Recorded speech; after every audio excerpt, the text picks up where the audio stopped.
Welcome to Euro Truck Simulator 2 and the start of a new empire in trucking.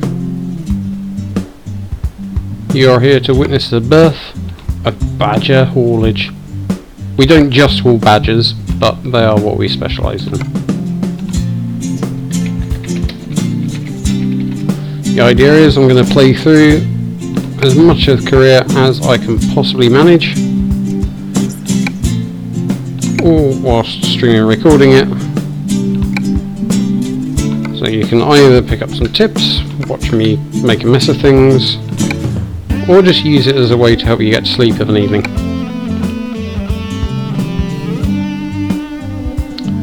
So the first task is to select the city I want to start in. Most advice would be to actually do it somewhere on mainland Europe and somewhere that's close to a lot of other big cities, etc. But in typical fashion, I'm not going to do that. I'm going to pick Cambridge, mainly because it's near where I live and I know it. So I'm going to be driving up and down the M11 quite a lot. We're going to skip the tutorial and get cracking. Not long before autonomous vehicles are going to take over, so we need to make our money quick. So here's Cambridge. There's a couple of buildings that look suitably historic, and like Cambridge itself, it's very flat. So at the moment I'm having to work for other companies until I can finally get my own headquarters and start building my own business up with drivers and trucks. But first, my task is to safely deliver a load of harvesting bins to London. London's well known for its need of harvesting. So here I am in my truck. There's a few things I need to do before we drive off, which means a quick trip to the options menu. Firstly, I'm going to turn the music down a bit. Then it's time to go to keys and buttons. So at the moment I've got the shift buttons for up and down, parking brake on space, engine brake, etc. What I'm actually going to do is change some of these around a bit. So first thing I need to find is the light modes. There we go. So D-pad left. Yep, that's what I want. I also want to have a wiper somewhere on the controller, so I'm going to stick them on right. Parking brake, something I often forget, so that's going to be D-pad up. And the final thing that I definitely need, as much as I'd like to have a horn on now, I'm going to have the cruise control down on the D-pad because I've become really used to that. And I think that's mostly it.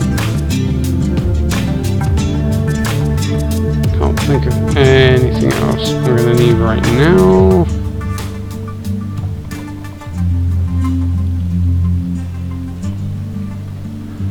Oh yeah, where is it? Activate. So I'm going to switch activate to X.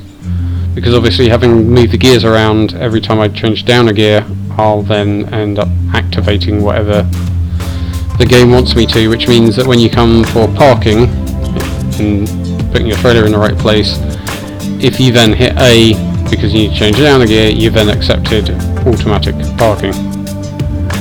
The final thing I need to do is to get to the camera settings and find the invert option. There we go, invert mouse. Everything else is pretty much sorted.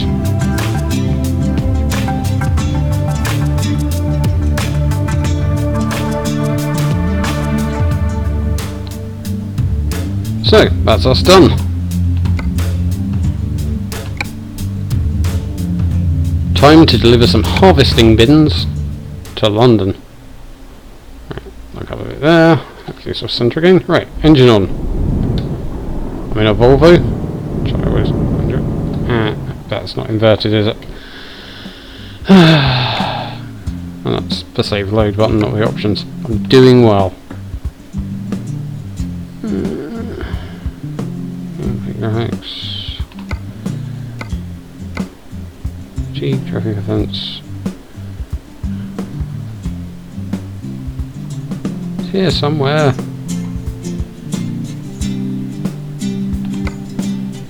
Truck settings.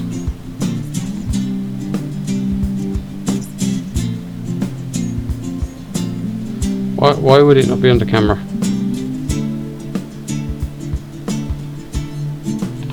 It's not a control, is it? That would be weird. Yes, it is.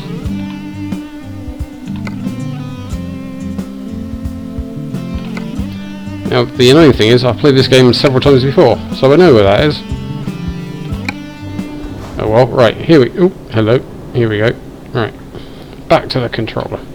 Now we're cooking. Right. So, nice big mats, bed to sleep in, shelving. That weird thing of trucks having a stereos mounted up high. I don't know why that is. I'm sure someone might know and can tell me one day. Storage bins. Yeah, quite a nice Volvo FH16. There's my trailer.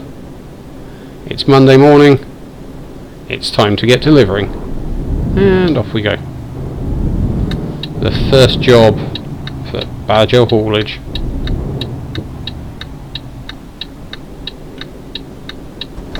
Just taking things extra careful while I remember how to play this game. I've played through it a bit previously. Put in quite a few hours to it, and then decided to commit to streaming my progress by deleting my entire profile and the hours I put in. So this is it now, from scratch, streaming pretty much everything I'm going to do, aside from when I have to connect my account to the World of Trucks website to get some extra jobs and challenges and things, because I don't really want to be showing emails and passwords on video. But that is the only thing I plan on doing without it being live and recorded for posterity, because obviously when you're seeing Badger Haulage trucks going up and down your street 24/7, I'm going to want you to remember where you saw it. Yeah, just adjust my speed a bit there.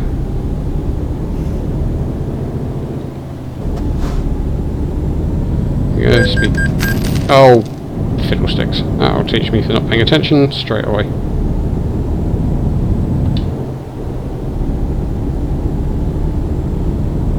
So, when you get hit by a speed camera, you automatically get a fine, which is nice. And it's particularly harmful when you're starting off in the game, because you don't earn that much money for each job. So, if you're losing a big chunk of it to speeding fines, it can be a bit of a problem. I'm relatively careful, normally, he says, having just got a fine on his first job in about 500 yards. My son, however, has really got into playing this game, and he's the least careful lorry driver I think I've ever witnessed. So far, I've seen him put them on their sides, get wedged across dual carriageways, even fly into the air due to one strange glitch, and yeah, he's managed to run up tens of thousands of debts and overdrafts and all sorts already. So I'm going to try and avoid doing that, because that's not how you build a good business.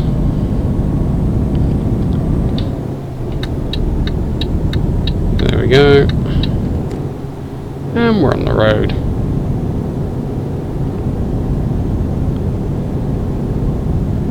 All the way to London.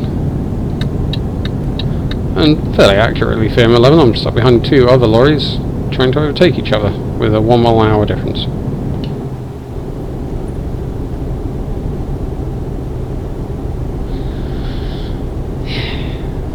So that gives me a good bit of time to chat about the game. So, Euro Truck Simulator, the original game came out a long time ago now. Euro Truck Simulator 2 has been out for several years. lots of people have encountered it through streaming and through videos, so I'm certainly pretty late to the party in terms of sharing it as content, but it's still an incredibly enjoyable game. And it's not one I thought I'd enjoy. It was more picked up because it was discounted on Steam at the time and I was curious, but I've really got into it. And I think the main reason is it's a real change of pace from most other things. The rise of the sim genre has kind of promoted the idea that video games can be that bit more relaxing and a bit less stressful, which is something, you know, a lot of us have all known for quite some time, but it's meant there's been a lot more investment from development companies and a lot more of a wider range of titles, so you can find sims for pretty much, you know, whatever you fancy. And that's been the big difference. You know, I can appreciate a flight sim, but I don't have a huge enough interest in flying at the moment to spend the time and effort learning how to play one. I do, however, know how cars and trucks work vaguely, so I enjoy that. I enjoy driving roads that I've either travelled in real life or driving roads that I'd like to use sometime. And I do also like going around the outside of a very slow moving truck. Get out of the way. We've got harvesting bins to deliver, we can't hang around. Right, come on. I wonder if he's got spare parts for my truck. Off to the bright lights of London, nothing can slow us down. So as I said, I picked up the game on Steam fairly recently, a couple of months ago, when it was part of a big discounted sale promotion. And I also picked up a couple of bits of DLC, so I'm going to talk about the mods available and probably demonstrate some of them later on. But for the time being, I'm using just the standard Euro Truck Simulator with 2 of the DLC packs, which I'd planned to buy after I'd started my career mode, as I go through and pick up all of them eventually. But because of the sale, I couldn't resist in the end. So when I visit France, I've got the Viva France pack installed, and I've also got the Scandinavian pack installed. But aside from that, this is what you get when you buy the base game. Apart from the other 2 bits of DLC I've got. I'm a weak person, so the other bits of DLC, which you will definitely see fairly shortly, are the heavy loads and special escort cargo packs. So rather than being new locations, these are to give you new types of cargo to carry.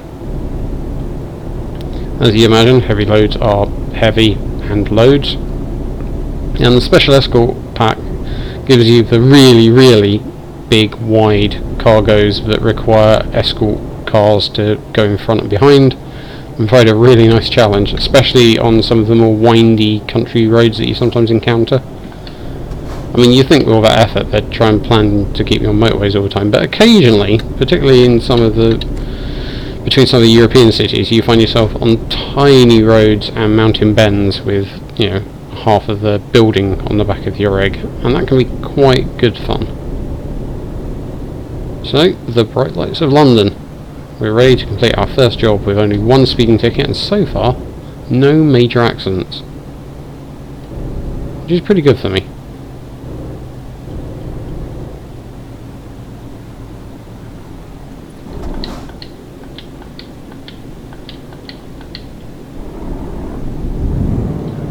I was about to drive past it. Brilliant. Do you pay attention? So, we're coming to deliver our first load, and we're going to be given the option of our parking choices. Oop. So, we can skip parking, we can play it safe where it will just give you a little bay there, or we can go where do you need it, which is where you actually have to do complex parking. I'm going to go with the complex parking. I don't normally do it. I must admit, quite often by the time I've driven all the way with a load and finally got to my destination, I just want to be able to park up nice and safely, get the little bit of extra XP and go on to the next job. But I figure if I'm doing this properly and starting from scratch again, I should try and do the complete lorry driving experience. And I'm slowly but surely getting better at parking as well. It's taken a while, but I'm getting there. So that's going to be quite tight. Right. Yeah. This could go horribly wrong. Right. I need to go back. And hopefully I should be able to straighten up now. Not smack into that trailer. There we go. Okay, this is going alright. Chuggy, chuggy, chuggy, chuggy, chuggy along here. Get it nice and straight. Or at least straighter. Whack it in reverse and we should be good to go.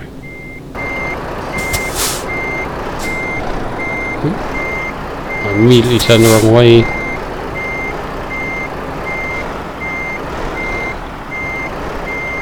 There we go. It's just getting into the habit again of which way to steer when you've got a trailer. Because it's quite counterintuitive to start with. But it does become not necessarily second nature, but it's certainly getting closer to it with a relatively short amount of time spent playing the game.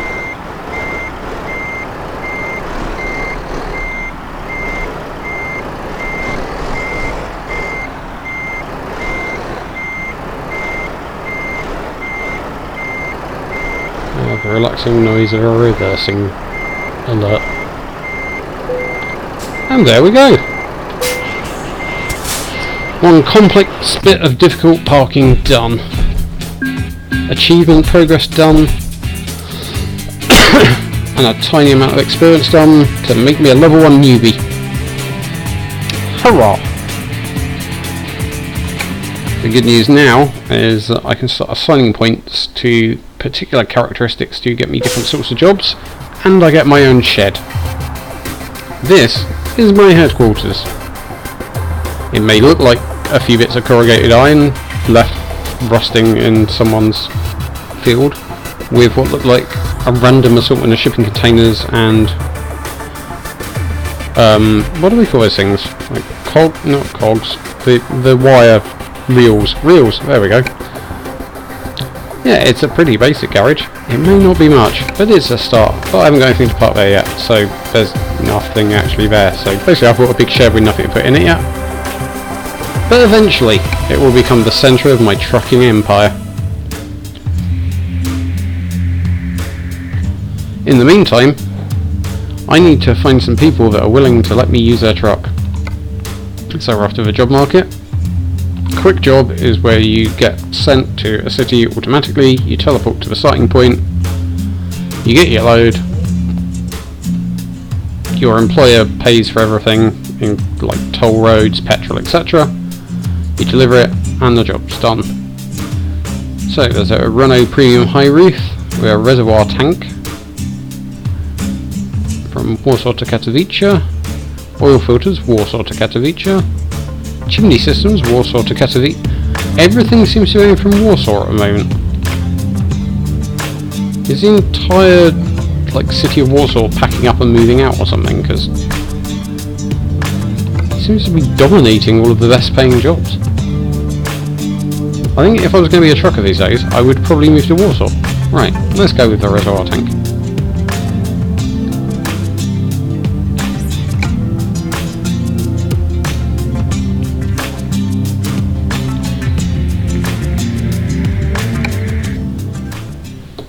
I have now discovered Warsaw, which probably means I can put a flag in it and claim it as my own. So, before I set off, I'm going to just toggle the mirrors. You can see there I've got the right hand mirror, virtual left hand mirror, and then off. It feels like cheating to have them on for some reason. I don't know why, because I mean, it's a video game and it's quite tricky using the stick sometimes to quickly scan across on the right hand side. It just feels like it's more fun to do it that way. You can turn the router visor pop off. I'm going to leave it on for the time being, partly because you can never trust trucks to have sat nav. Most have screens, but obviously some don't. And also includes the details of when you need rest stops, petrol, damage, which may well occur, and any short important messages you need. So I'm going to leave it like that for the moment and enjoy this shiny new Renault.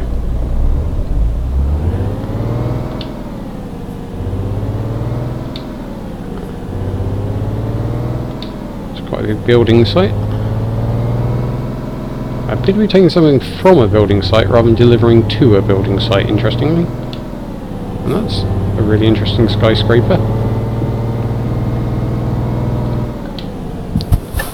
Now, I've never actually been to Poland, but I do have family that actually lived in Katowice. So it's kind of nice to be able to drive to their town and deliver an important reservoir tank, in lieu of actually getting on a plane and going there. I've just discovered a recruitment agency. When I get some more money and enough trucks to start hiring other drivers, that's where I can find people to drive them. The more recruitment agencies you discover, the more choice you get. The other things you'll discover as you drive around are the truck dealerships, where you actually buy your new shiny trucks, and buildings that you can buy for having multiple offices around Europe. If you want to have them further around the globe, you're going to have to buy American Truck Simulator and then take over there as well. But for the moment, most of Europe is pretty well covered.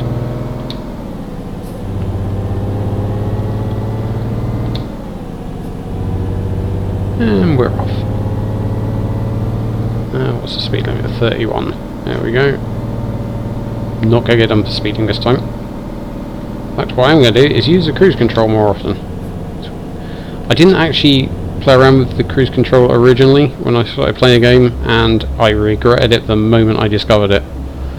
Not only can you change gears, but it makes life so much easier, especially when you're doing the long distances.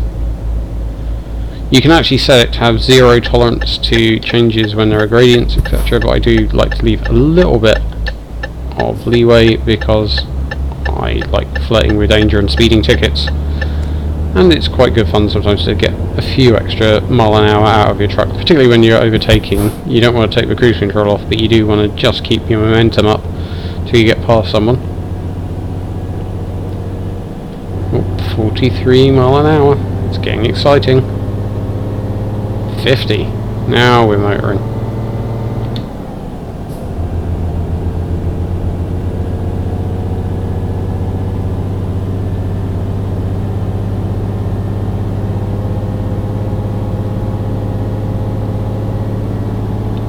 I have to say, I've never been a huge truck fan, certainly not, compared to my love of cars and motorbikes. But I am slowly learning the differences between trucks and brands of truck, and starting to identify them from just looking at the cabin, even if I couldn't see the badge. I'll say this Renault is quite nice. It seems to pull quite nicely, got quite a nice interior. Yeah. It'd be quite a nice place to spend your day. Display's not too bad. I mean, it looks a little bit kind of 90s handheld console vision of the future, but aside from that,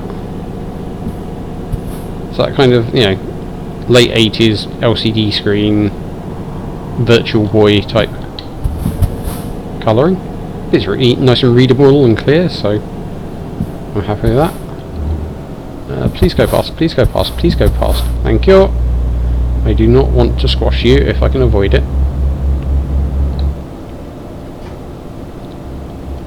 Ruddy Roadworks. There's not even anyone there working. That's fairly accurate for British roadworks anyway. The downside of doing a job somewhere where I've never actually been in real life means that I can't really comment on the actual scenery bit. It looks fairly nice, and considering where the developers SES are mainly based, they should know the country pretty well.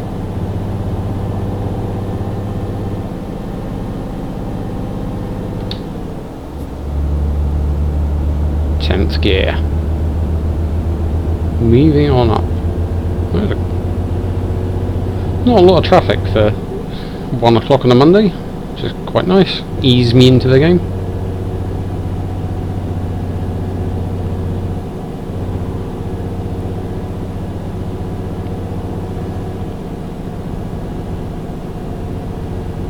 So one of the big challenges with Euro Truck Simulator is kind of grinding through the first few levels, because obviously at the moment I don't have my own truck, I can't customise anything, I can't hire other drivers and let them earn me money, and the heavy and escort loads unlock as you get more proficient, because obviously they don't really want someone having just passed his lorry licence to then be taking out huge chunks of traffic and scenery with a massive escorted load.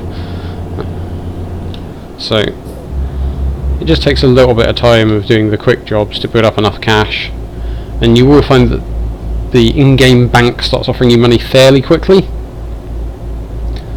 Now I did think at one point I was going to go through without borrowing any money, just wait until I earned enough. The trouble is that takes such a long time.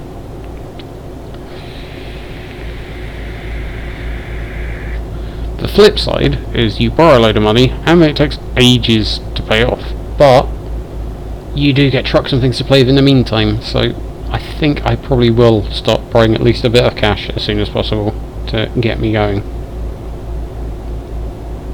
Ooh, combine harvester at work.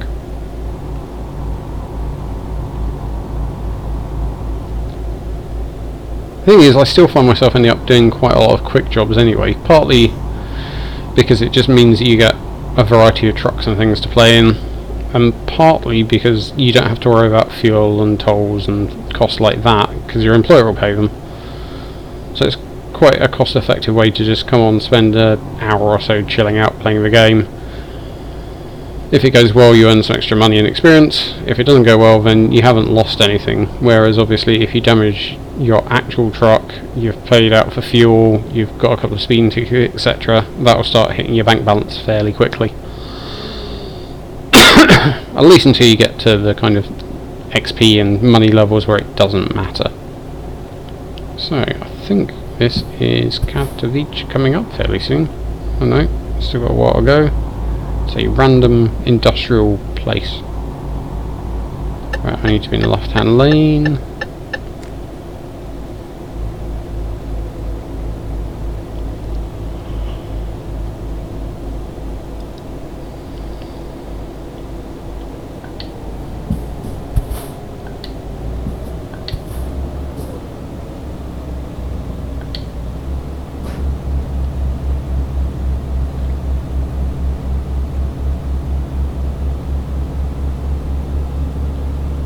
You'll tell if I suddenly start having to concentrate, because talking and concentrating are not necessarily the easiest things. So anytime I go quiet going around a bend, you know, I've suddenly gone, I'm going too fast. Ooh, some cows in the fields. Right, so they're standing up, so that means it isn't going to rain, I think. So that's good news. I mean, I've got my wipers all ready to go, but it'd be nice to do a trip in nice weather. See Poland in the sunshine.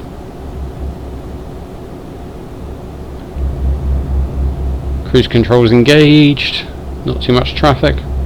Yeah, pretty good trip this.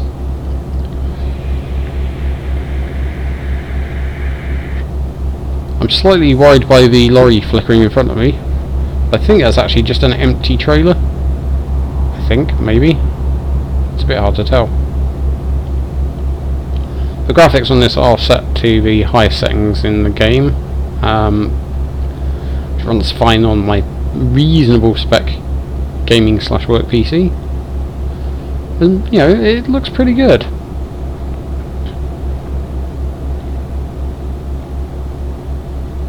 I think the thing to bear in mind is that it looks pretty decent, and it covers a lot of territory as well, because you couldn't really have one without the other. Like, you could have, you know, something that looked graphically far more impressive, but realistically, with the size of the team working on it, the amount of time and money available and things, you'd end up having a far smaller drivable area. Whereas one of the great things about this is just being able to drive from England through France and Germany and Belgium and Holland and Poland and Sweden and take on one of those really long distance challenges. The other thing to think about is there are a lot of mods available for this game, more than you can shake a large lorry driver's gear stick at, but they do sometimes have specific requirements. So one of the most well known is Pro Mods, which is a fantastic mod. It adds a lot of new geographical areas and also adds a lot more detail to a lot of the existing ones. So when we're driving in the UK, there's a few niggly things, and certainly when we drove into London, London comprises in the base game of a couple of streets, and that's okay. I understand why it was obviously done quite a while ago. SCS haven't revisited the UK in depth since, and that's what I had available. But then when you look at Pro Mods, they've actually gone and added a huge amount of London streets, so you're actually driving through North London, South London, etc. And that makes a big difference. The only thing is you do need all the DLC, the official DLC, installed first for it to actually work. So that's one reason why I haven't installed it yet. The other is I wanted to kind of get my money's worth out of the base game and the DLC I've already got, and get to a stage where I need to refresh my love of ETS2 and then install Pro Mods and go wow, rather than install absolutely everything from the start. Maybe at some point lose interest, because playing one or two games over time, you always find yourself losing a little bit of interest over time, and then have nothing else to really re-energize my trucking passion.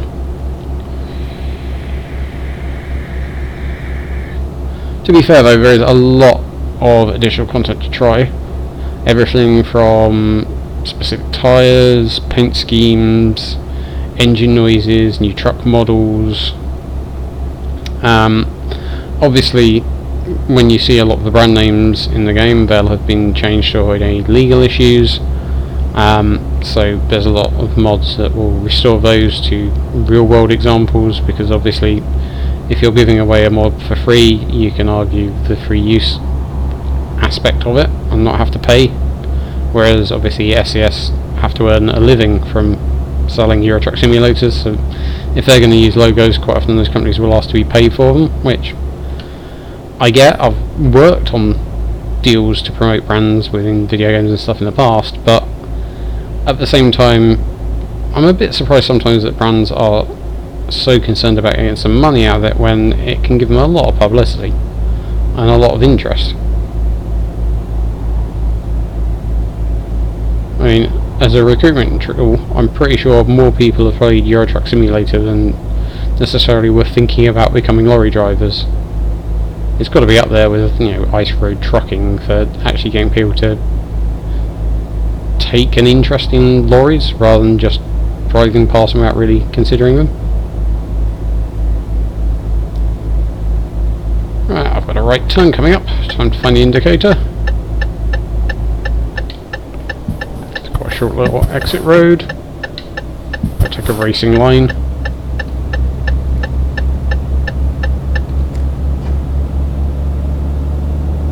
Euro Truck Simulator definitely lives up to quite a lot of real world adages, like the fact that most accidents occur within 5 miles of your house, because yeah, a lot of accidents tend to occur in this game either when you're just starting out with a container or trailer that you're not familiar with, or when you're almost at your destination and you're a bit tired and not quite concentrating, and you suddenly go, that fence is in the way, oh, and end up having to pay a fine or getting less money for damaged trailers when you literally had 500 yards to go before you got there. Anywho, let's swing this around this corner.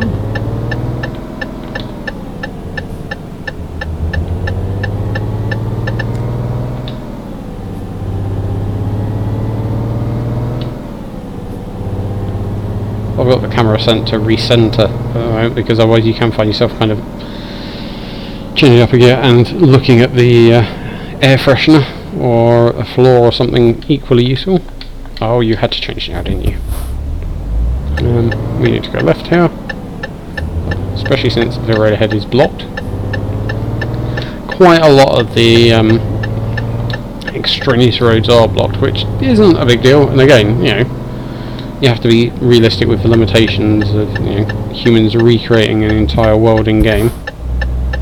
But occasionally it can get a bit annoying when you're on a motorway and you've taken a wrong turning, because it does mean that you can't do what you can in real life and just take the next road off, because so many of them are blocked off. Right, let's see how much this is going to be. Oh, that's fine, I can do that, he says. A lot of wooden reels there. Right, round the back.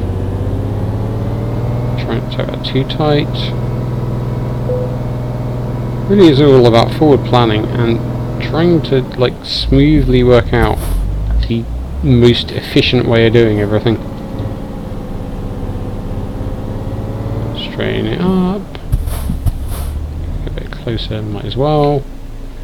Okay, where am I aiming? A bit to the right, so I need to go, wait, is it that way? Right, no. It's the other way. There we go.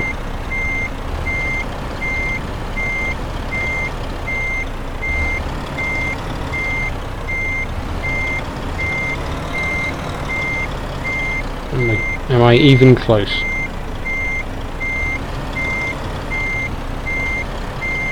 I'm not going to be close enough. Oh, I am! Blimey. What a professional.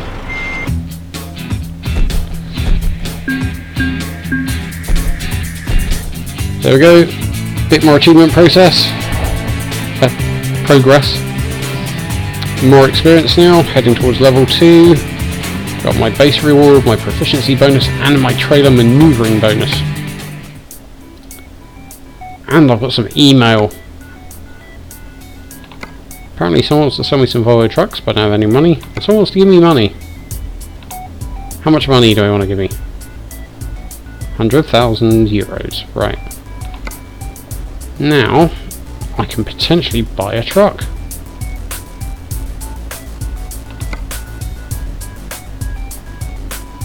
I can also add the skill point that I didn't put on earlier. I'm going to go with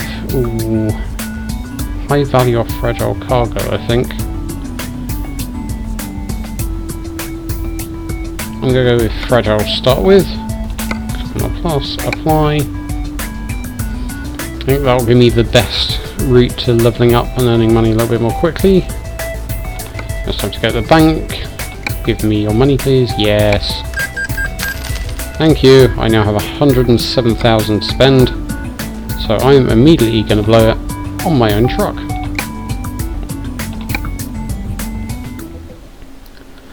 So list price 101,000. So I can customize the configuration.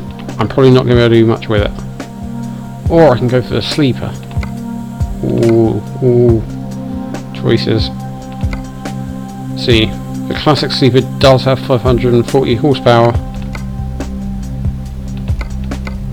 Yeah, I'm going to go with the classic sleeper. I do like that one. Right, customize. So I've hardly got any money to play with at the moment, but when I've leveled up and have more money, I can change the cab, change the chassis, change the engine, transmission. The interior, there's lots you can do to customize that. At the moment, I just have my standard one. There's a lot of accessories you can do as well, and accessories on the inside.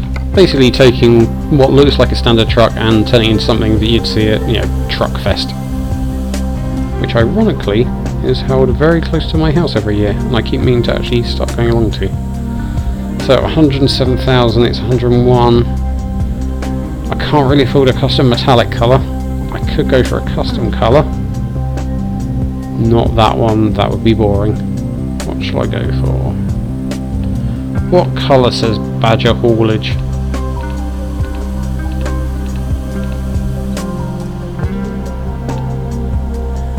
I think, bright pink. You don't really see a lot of bright pink trucks, so I think that... No, idiot. I meant to do Keeper's preset.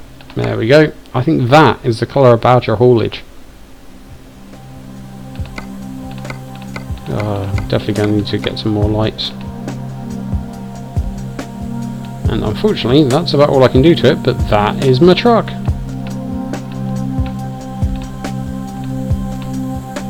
Confirm. And purchase. And I've got a whole couple of thousand for my first loan repayment. Brilliant.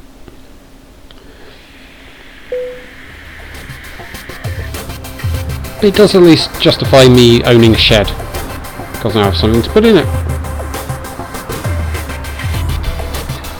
And at the moment it's very shiny and not broken, which probably will change quite soon. And this is where the Volvo sleeps.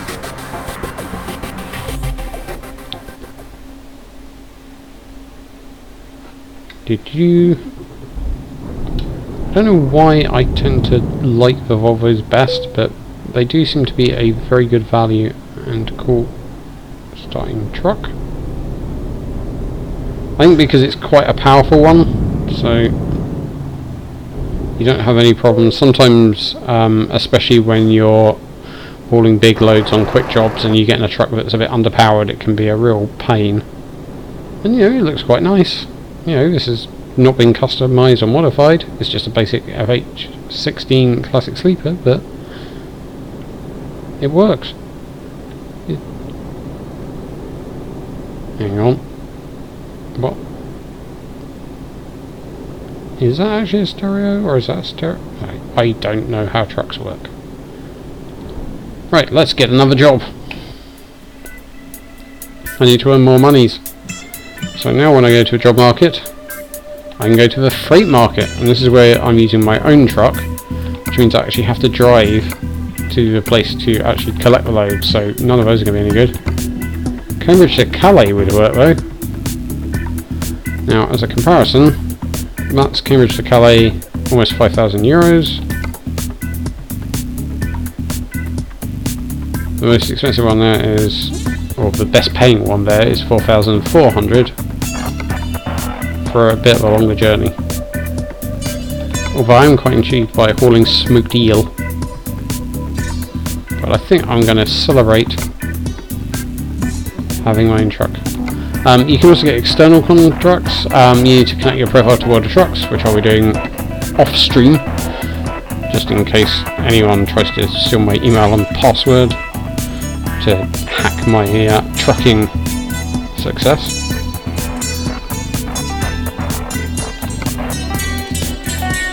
Yeah, I'm going with that. So I've got 40 minutes to get from my shed to where the wind turbines are. Get out. We're going off-road. Like Colin McRae rally. Right. Where am I going? Around the corner. Okay, I can do that.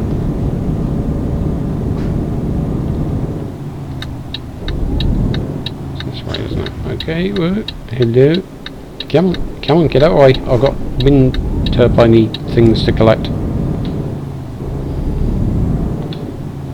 You definitely do start feeling very attached to your truck very early on as well. Like, knowing it's yours and you're going to be stuck with it forever.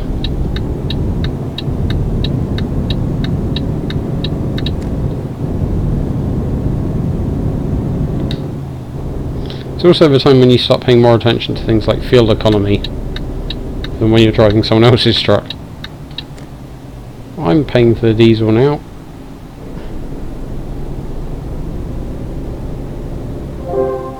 I have a new mail, which is great. Probably not best while I'm trying to turn in here though. Job offer. Go back and select it again, and then I should be able to... Have I just gone in the wrong place?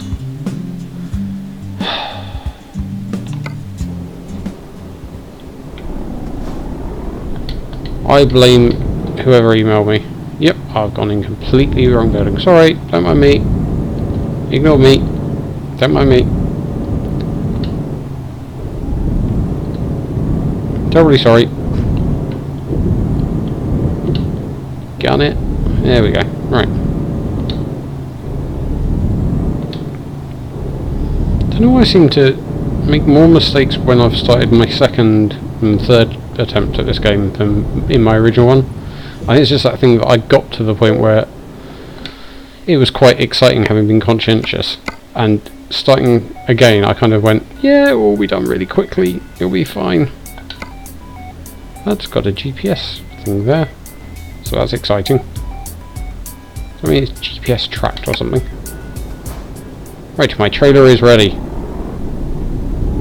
And there it is. So, let's see if I can actually attach my truck to a trailer for the first time. Without making complete haulix of it. Right. Let's see, one, nice and slowly.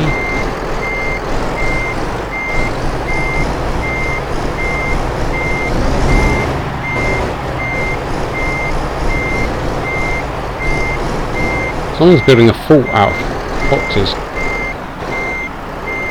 And who can blame them? That should be about right. Press the key. Going to first gear again. There we go. And we're off. Time to say bonjour to Calais.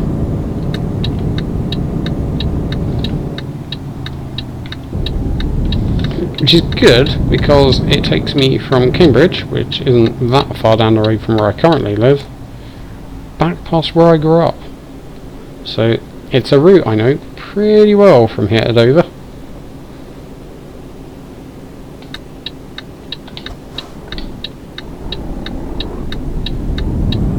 It's a good chance to talk about the approach that Eurotrucks takes to time, distance and geographical landmarks. God, I've just made that sound so exciting. So, it's actually slightly more interesting, it sounds, in that obviously you don't want a one-to-one time and distance simulation, because not many people actually have the time and desire to play a game where a journey takes you a real 16 hours. And if you do, there's the what is it, Desert Bus Simulator, and have fun with that. So what SES have done, in the cities I think time's about 3 times faster, which makes sense because the cities, certainly in the default game, are fairly small. It's, you know, you want to be able to have time to get to where you're going and mess around with parking up without worrying that you're about to end up overrunning by an hour. Outside the cities, the time actually goes 19 times quicker. So when you're cruising along a motorway, it's 19 times, which is really good. It's long enough that doing a long journey requires some stamina and patience, but it doesn't get to the point where you're just sat on the motorway praying for it to end because you've lost the will to live. So it works pretty well. The thing that I find slightly more odd with this game is every so often you'll see something on a familiar road that you'll recognise, and there'll be 2 or 3 examples on this journey where there are things that I know from real life, and it's awesome seeing them in the game as I drive past. But there are also quite large things missing, and some really surprisingly notable ones, particularly on this journey. So it's that kind of weird disconnect between seeing sometimes quite small details that you suddenly go, I drove past that, and driving down a road and going, hang on a minute, this isn't real, there's something wrong here. So we're on the M11, a road which I've driven up hundreds of times.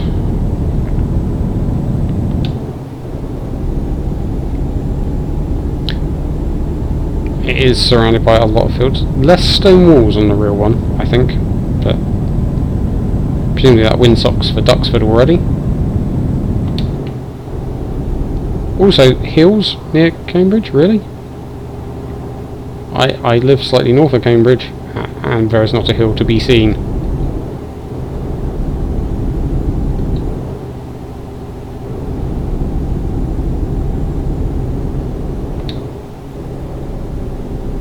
Change my gears. I'm saying bright pink's working well. I definitely think people are going to notice me. So it's a safety feature, and it's free branding.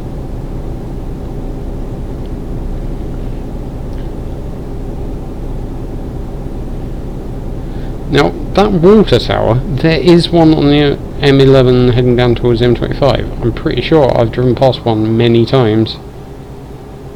It does look very similar, so that's kind of one of those things where you look, you're just driving along, you catch it up and around and go, oh, yeah, that is there. That's nice.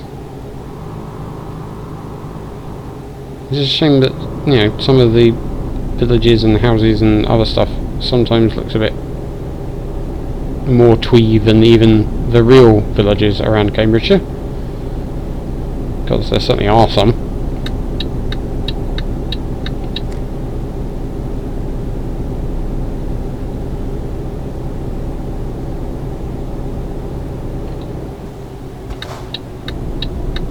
Coming off the M25. This junction coming the other way, actually, it's a shame that it's not quite the same as in real life, because it's a really tight left and then right hand bend. No, sorry, you turn off to the left, obviously, then there's a tight right and then opening up left hand bend onto the M11, which is quite good fun if you're, say, in a nice car or on a motorcycle and you don't necessarily find yourself obeying the 30-mile-an-hour speed limit extremely strictly, shall we say.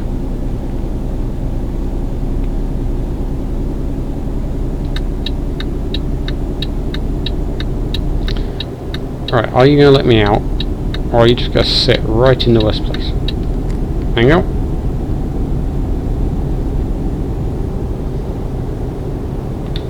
I've played this game a fair bit. I don't think I've ever actually had a job that's required me to go anywhere near the A12. I think I turned off it once by mistake.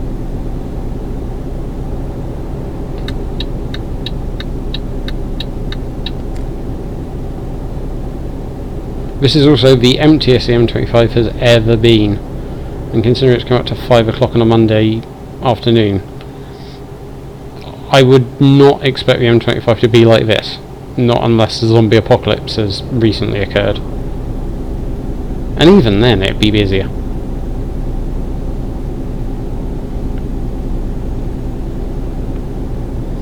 Mind you, a realistic simulation of the M25 on a Monday afternoon would be at a standstill, so you need some leeway.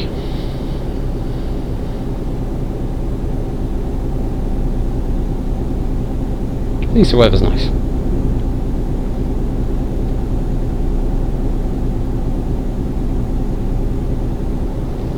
Anyway, something going to Dover and not Southampton. You do find occasionally there are some slightly odd road signs. Most of them, you know, work reasonably well, but every so often you'll suddenly find something that has kind of Birmingham and Edinburgh or something similar on it, and you're just kind of thinking, yeah, I'm not sure about that. And we're off onto the M2. Slight flaw here, I don't know if anyone else has spotted it. The M25 is the orbital motorway that circles London. Between joining the M25 and the M11 and coming off onto the A2, which is the actual road, not the M2, there's a small matter of somewhere called Dartford, which has rather a large bridge and a couple of tunnels, which don't seem to have made it into the game, which is quite a large omission. It's particularly weird because this would be the motorway bridge. Over to the left appear to be the houses for Medway, and on the right is the high-speed rail line down to the tunnel, or the, sorry, Channel Tunnel. But they appear to have actually stuck in houses for the view for Medway. I mean, admittedly, that hill in real life would be covered in houses, and I grew up somewhere over the other side of it. But, you know, at least there are some houses there. I mean, aside from Rochester High Street, there's not much that actually looks quite that medieval left laying around Medway, but, you know, it's nice to see it makes an appearance. But yeah, houses are in the right place for Medway. They're going to be followed by some services in a minute, just the same as there are the M2 motorway services. But no Dartford crossing. It's a weird one. Accurately, for growing up in Medway, it is chucking it down with rain now. Get our wipers on, stick the lights on as well, just because I'll probably forget later. You do get fined if you drive around in the dark with no lights on, which is fair enough, but it's quite irritating when you forget.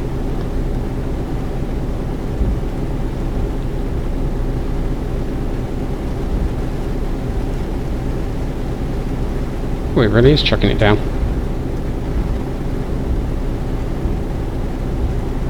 So about the only thing that I won't be demonstrating during my stream is the in-game radio, because you do get a selection of internet radio stations that you can listen to. Obviously I can't stream and record that and then upload it anywhere without being struck down for copyright, so you get me talking without the music in the background. But you know, oh crikey, lightning and everything. God, weather change quick.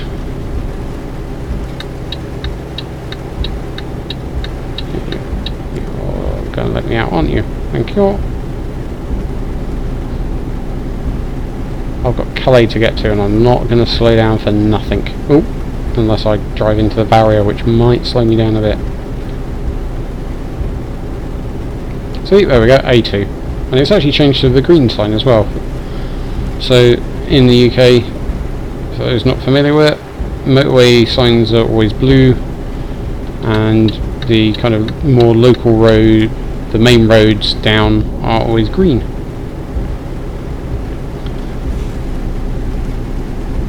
Oh, more lightning. I'm glad I'm not in a really, really big bit of metal in the middle of a storm. Fortunately, the rubber stopping the lightning from earthing will protect me. That's why they don't make tyres out of shiny bits of metal. Right, get back in that lane. Slow down because I know there's a speed camera coming up. I have now discovered Dover. No one knew it was there until now.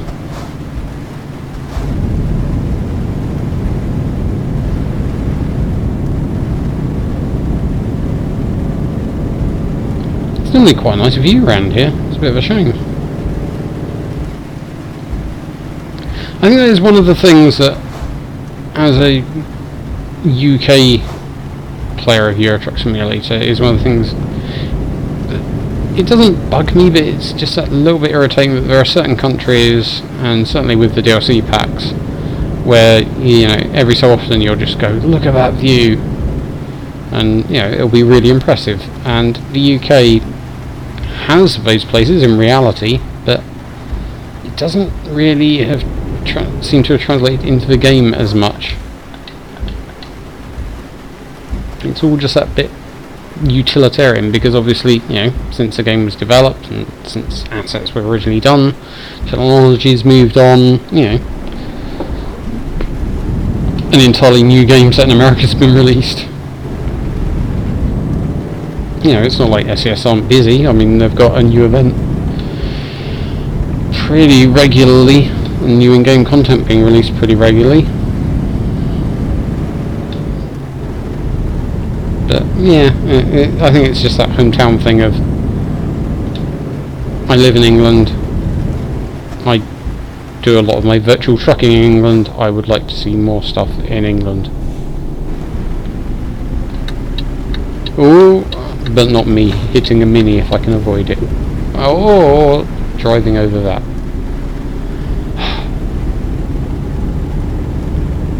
Just when I thought I was getting the hang of talking and driving. It's strange, I get less distracted talking and driving when I'm driving in the car with my girlfriend or my son than when I drive in a computer game sat at my desk with a headset on.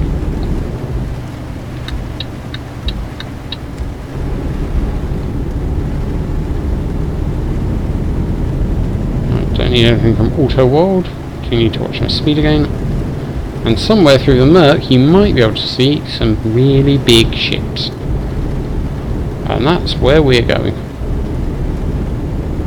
And the White Cliffs.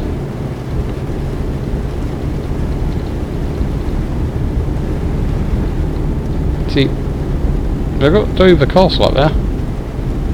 Can't go up there to see the view though, sadly.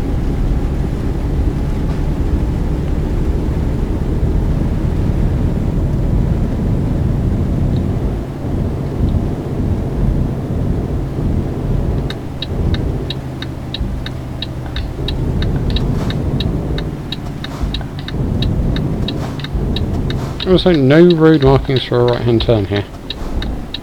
And a little bit odd.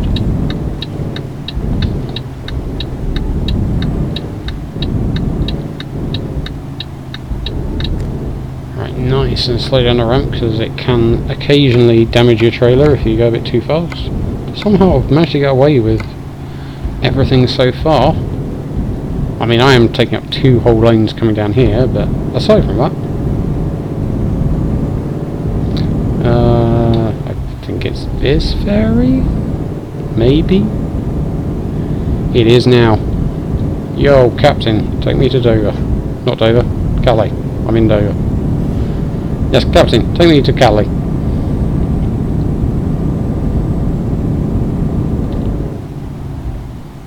I think there's actually a ferry in the distance over there.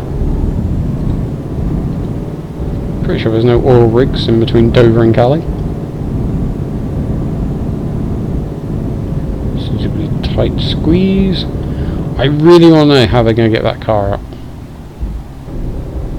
because you know it's possible according to physics, but I've seen plenty of drivers that wouldn't manage it.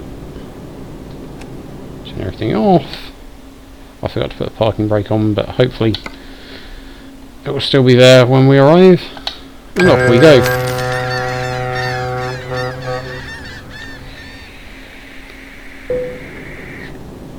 Blimey, I've discovered Calais. And somehow everyone else has emptied, including the cars and trucks that were right behind me. Presumably I was finishing up a fried breakfast in the restaurant, which is now making me hungry.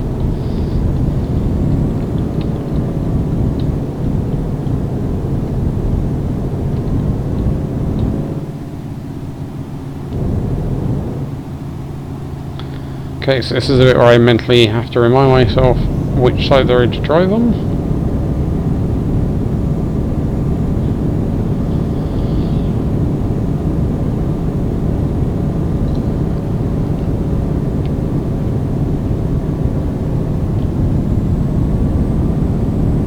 Which is another one of those things that you think actually, you know, is going to be challenging. It's actually a lot easier than you think a lot of the time, and it's only generally when you're tired or when you stop concentrating for a moment that suddenly you find yourself in a bit of trouble, and that truck's coming faster than I thought. Oh god, oh god, oh god, don't hit my truck, it's new. There we go. He's in a hurry to deliver those cows somewhere. Very sure of like McDonald's or something. Is there some kind of national French steak emergency? But yeah, keep the driver next to the pavement and you're normally fine.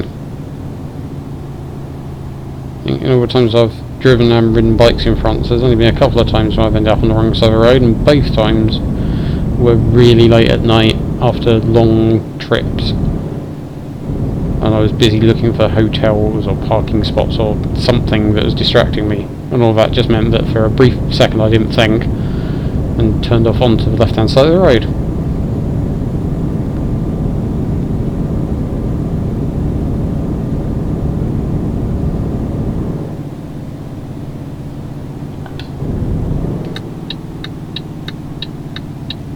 Maybe took that a bit tight. Think I got away with it.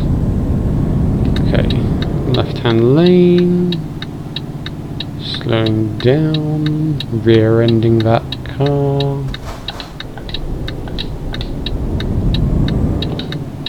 I'm feeling this is another one where you're almost at your destination and there's like a speed camera. It always catches me out because I'm busy thinking about parking rather than actually driving.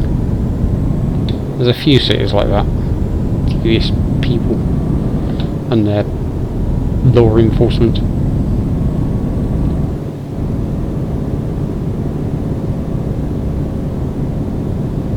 Oh, we certainly had rain,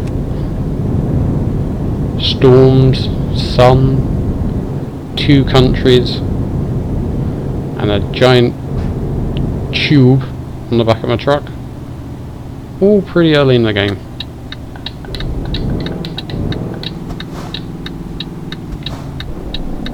Oh, let me... Thank you very much. Yeah, also the Volvos have a reasonable sounding horn. Some of the others are just embarrassing. Right, let's see what the challenge is now. Where do you need it? You're gonna want me to... Oh god. Okay, right, I can do this. I mean, any decent lorry driver should be able to do this. But I am not one of those. Okay, so if I go this way, so then I've got the inside of the curve. That makes it easier, right. Weak. I'm in. At least now I can't hit cars and things going past. I'm probably a bit close to the fence, but never mind. Let's give it a go, shall we? Stick my head out the window.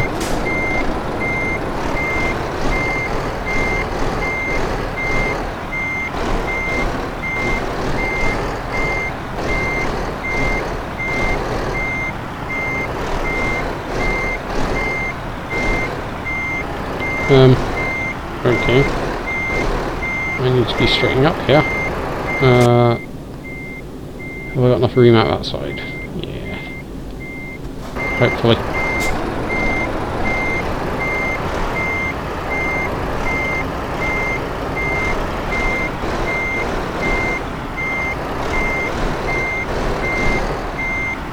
Let's maybe not get caught on that ramp. I realise this will probably take me 2 attempts. But that's okay. I'm still a learner. Okay, the good thing is, at least with a trailer you have quite a tight turning circle. That's... Don't hit that, don't hit that, don't hit that. Nope! Nuh-uh! But it was close. There's so many people probably going to laugh at me if they see this. I know a few lorry drivers, including someone that's recently started doing it, in addition to a kind of business consultancy career, because he finds it fun and relaxing and something different, a different set of challenges, and I can totally understand why. Those things I kind of didn't get until playing this game. But actually just even figuring out how I'm going to fit this stupid ruddy trailer in is enough to make me actually not think about work and life and stuff and make me focus on solving a spatial problem. It's like Sudoku or crosswords, just for people that like big trucks and engines. Right, okay, that's enough, don't turn anymore. Right, a little bit more so we're not right on the ramp would be good. No, wrong way again. Still not got the kind of spatial awareness I need. Right, there we go. There we go. There we go. A little bit wonky, but it's in. It's there.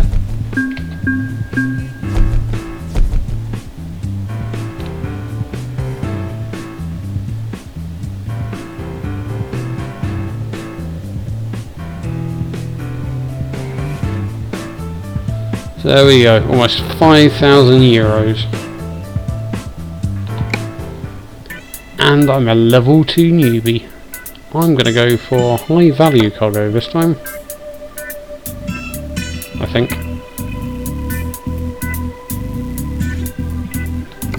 I mean, you can't really go wrong with this, and you'll get enough points to fill them all up fairly quickly. I'd say just-in-time and eco-driving are probably the least interesting. But eco-driving is obviously pretty useful when you're driving your own truck around, because anything you can save on the fuel cost is going to come in handy.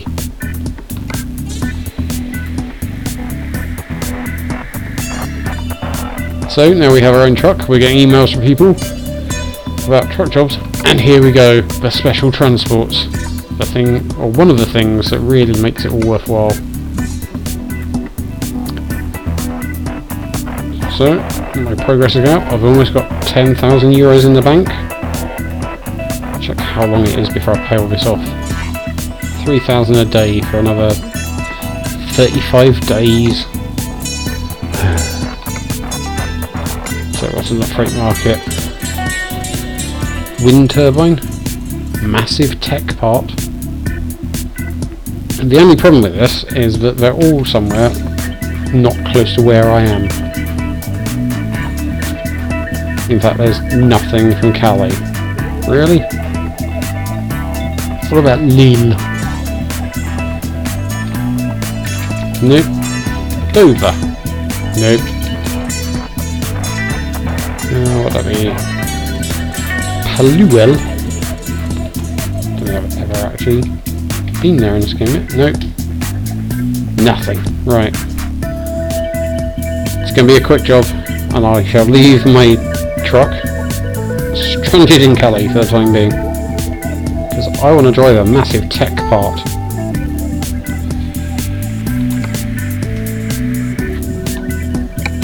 What could possibly go wrong?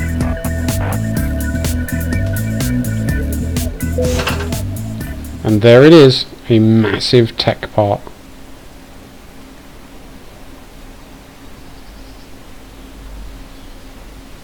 A tech part for what? I don't know. Supervillain's lair? An Elon Musk project?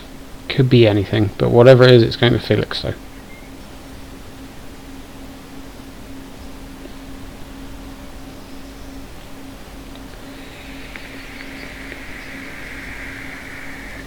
I get a special trailer to do it. And look at the excitement. That's one of the cool things about this. You get your special rules, which are basically follow the front car, don't worry about the back car, don't drive out of the route, don't stop at filling stations, don't stop at rest stops, because when you're normally driving, your driver gets tired and needs to stop. Obey speed limits, and don't crash into things. Look at this, here we go. Right, engine on. I'm going to stick my lights on because it's 8 o'clock. Stick in gear. Off we toddle. Oh, right, go in the telly, mum. Again, this is really one for taking it slow and careful. Because it's easy to get caught out with larger loads, and with special escort loads it's even worse. Oh, more people have it, except for... Are they oh, selfie stick. Of course. He's taking photos of the roundabout. I think you missed the point there.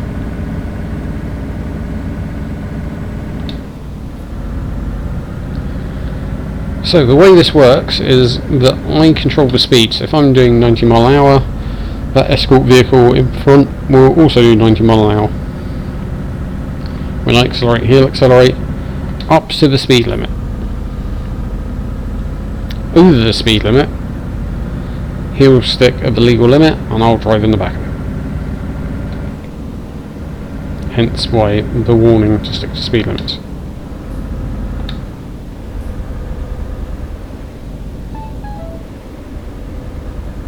One of the good things here is that you don't have to worry about lane discipline as much. Busier roads and things, yeah, but no one can actually get past me on this one anyway, so it's not like I'm going to have to worry too much about hogging the centre line a bit.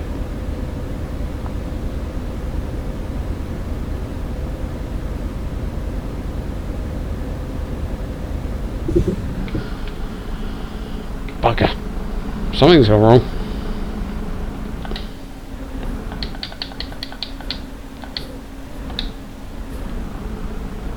And I get off there. Yes.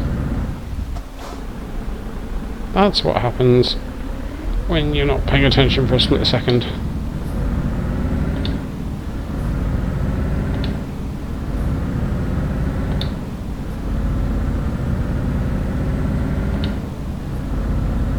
A handy demonstration there of why you should never actually check your phone texts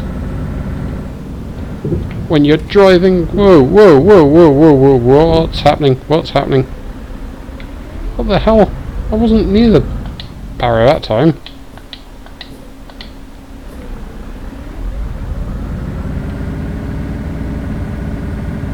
Right.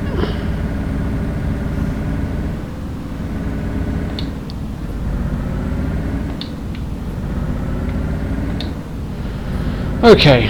There's a lane change maneuver coming up. Try to think how much damage I've done. Right, stay near the centre line this time. Don't get distracted when your girlfriend texts you.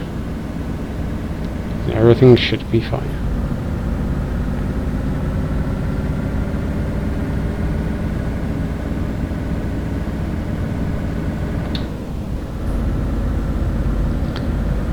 Right, Cambridge and Felixstowe, the good old M11 again. Oh no, it'd be the, might actually be A12, right. Front escort vehicle is going to warn other drivers. Get out of the way, this guy can't drive very well. Right, there's no barrier on the left, so I'm going to stay over to the left a bit. Handily, you don't have to worry about red lights with this, because the police will stop them along with the junctions. Oh, there's actually a lorry being held up. You're going to have to wait. Okay. Now we're just stopped. You. What are we waiting for?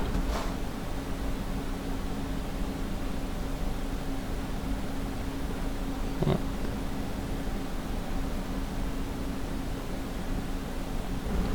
Okay, we're off. So for some reason, everyone else stops and that coach just came barrelling through the roadblock.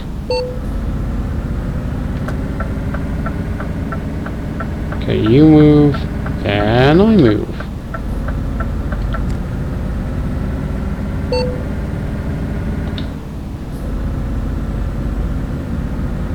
I am, it's between them.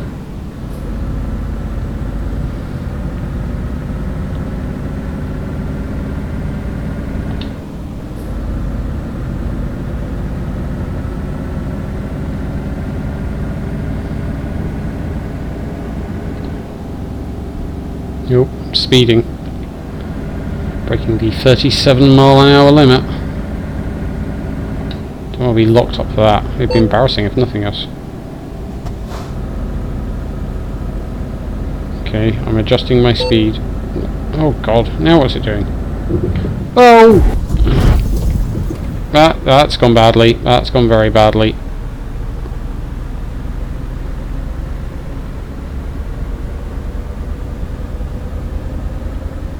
What do I do now? I don't want to have to go in that lane. Is he gone in that lane? Is he coming back in this lane? Okay, that seems to be alright.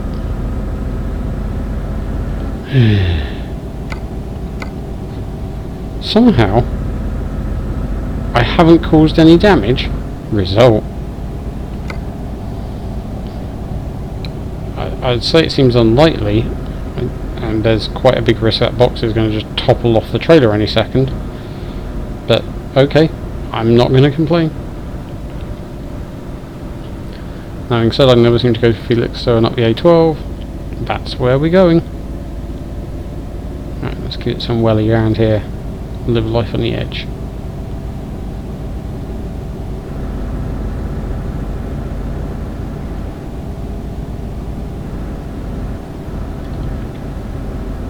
Cruise control engaged.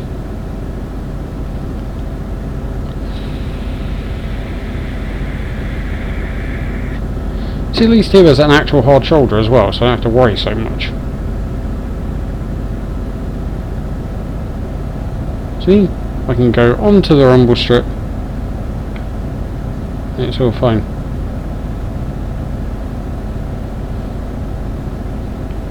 Proper roads. It does highlight one of the issues with the UK as a default setting. Obviously there are quite a few junctions on motorways where the inside lane actually is the lane to turn off, and it then splits off to the other motorway. But this game seems to have more than you might expect. Like every single motorway junction is pretty much a lane splitter, and that's a bit weird. It also means that you're constantly having to change lanes for no reason. Hey, come on, come on. There we go. Right, you've done it. Now I can do it.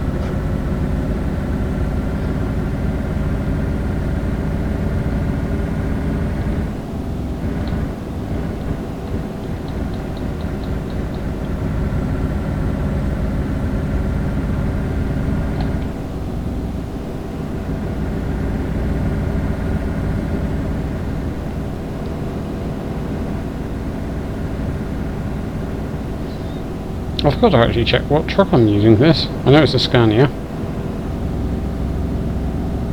Quite a nice layout of the dash.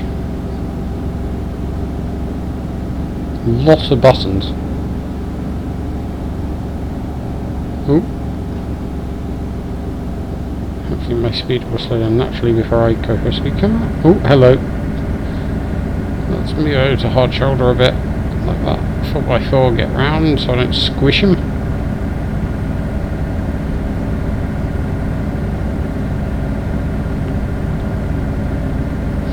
So I've got the cruise control at the moment, it's holding it at 36 mile an hour, but by default it's set to have 3 mile an hour leeway, so that's why I ended up going up to 39. No, you have to let those cars pass before we can pull across, mate. Let him past. Let him past. Just slow down and let him past. God. I don't even know why you're changing lanes for, but get on with it.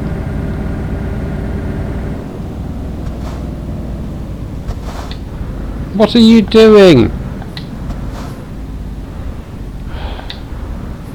Wait. How did he...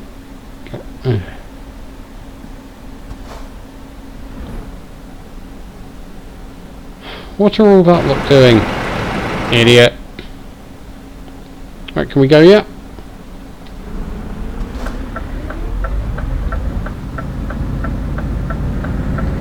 Yeah, so it's another lane split.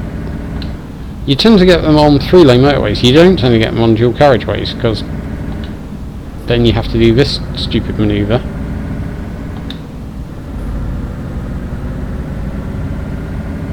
And also your dual carriageway ends up being a single carriageway, which isn't great. And you end up with a great big bit of white painted or chevron space, which I've never really seen. Yeah, I'm not going to crash into him from here, but thanks for the warning. Although he has come to a complete ruddy stop. I'm coming.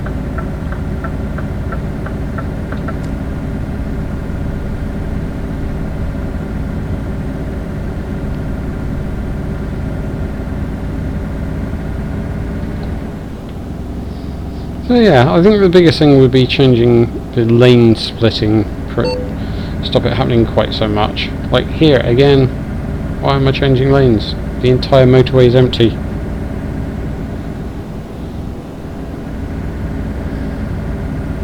Fair enough. I'll accept this one this time and not just hit you straight up the back.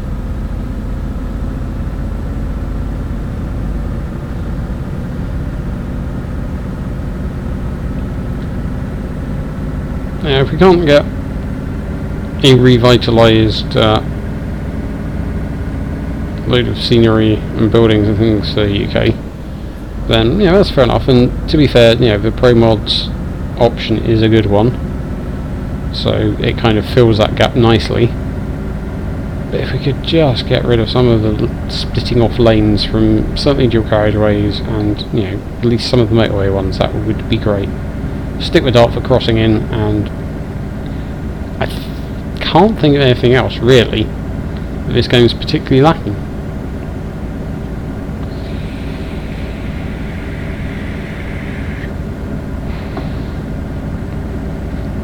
Obviously, it's always nice to get new stuff, whether it's trucks, locations, cities, etc. And, getting new types of cargo is always amazing. But,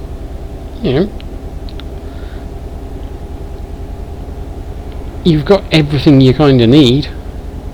Is there a retarder kicking in then? Keeping my speed down at least a little bit. Oh god, this is going to be fun. I forgot that this was coming up. Right. Yeah, you're going to warn other drivers. I'm going to try not to pile into this barrier on either side. Okay, try and keep it in the middle, but a bit to the right, because at least I can see the mirrors there a bit better. And oh god.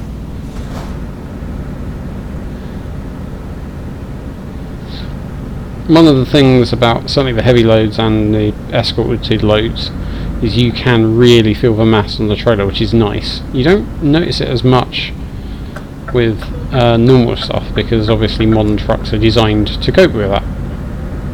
So it's rare that you suddenly find that you're in a panic because the trailer's going to overtake you. Whereas with this, on a corner like that, taking it a little too fast, it does certainly raise the heart rate a bit and give the feeling that there is a good chance you might find yourself having a trailer attacking you. Get off the barrier! No, get off the barrier. Sorry, car drivers behind, but you're just going to have to sod off. We're almost there now. Just be patient.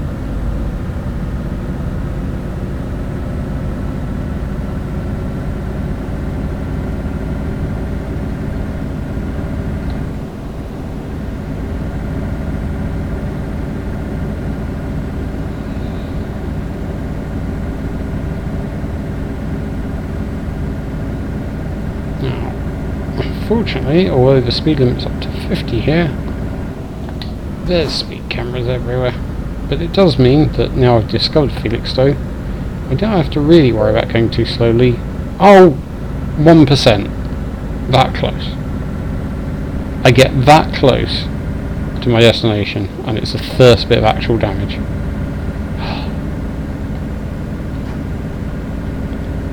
I would have got away with it if it weren't for you pesky roadworks. Oh, that's bright.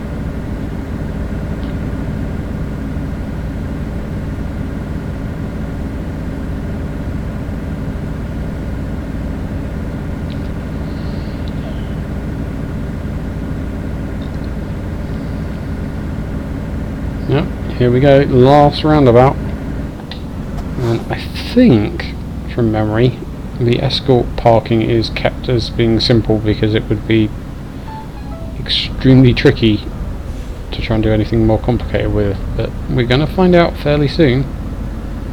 If it does involve lots of reversing, we may have some issues.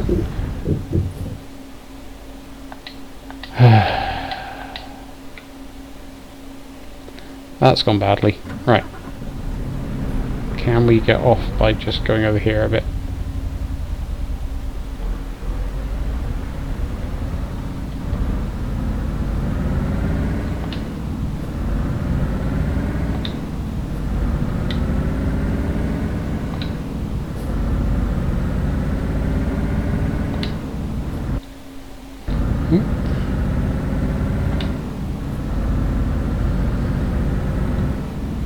Okay, how are we doing with damage? Do I need to go and pick up another high-tech part? That's only 1%. Right, so the escort's pulled off. I'm indicating the wrong way. and I've lost my route map. There we go.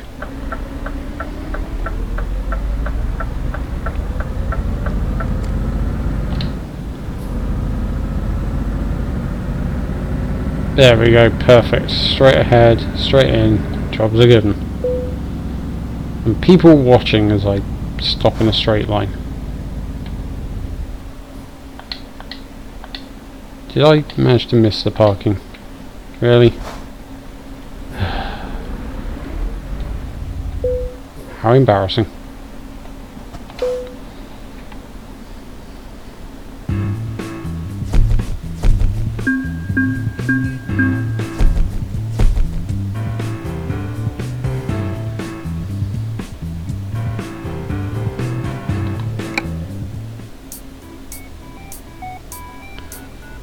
So, we're almost at level 3. We've driven 442 miles on duty and 1 mile just mucking around. We've explored almost 1% of the roads, done 4 deliveries, and played for an hour and 15 minutes. Which seems like a good time to take a break, and I'll see you again for another round of this, hopefully fairly soon. Catch you later.